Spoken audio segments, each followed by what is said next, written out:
one of my influences on this record was a lute composer named Sylvius Weiss, who was around the same time that Bach was.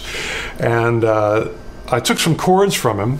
Thank you, Sylvius, wherever you are, for lending me your chords. And I played them when I wrote the song. I played them so I could hear both the chord and the bass note, which was usually different. There were slash chords, like I'd play an A chord, but the C sharp would be in the bass. So and that's sort of the whole thing would happen through the whole song. He's always putting a different bass note with the chord. The next chord would be an E chord, but B is in the bass. So he's not using the low E, just using the B. So that way your bass line becomes like... So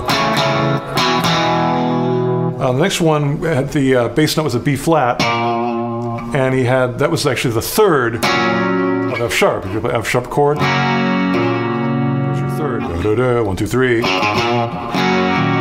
So it's a lot of explanation, but basically here are the chords that I got from Sylvius Weiss.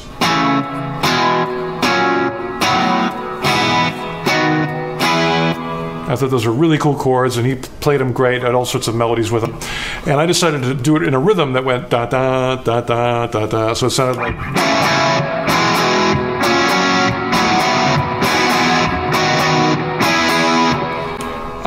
the only thing that happened is I wanted to make it less cloudy. To me, when I play that whole thing on the guitar, it works pretty well, but since I have a bass player in the band, why not have the bass player play those bass notes, and I can go and do a little higher voicing.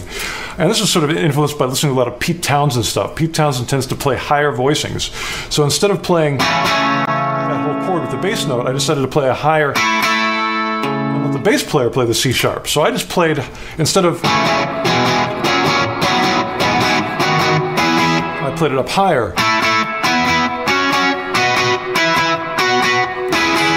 And it gave me more clarity to the mix, and I love that sound. So without the bass note,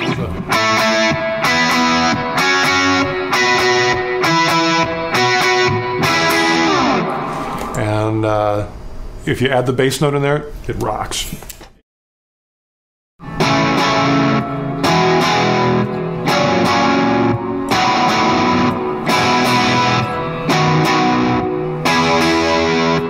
And the higher voicing would be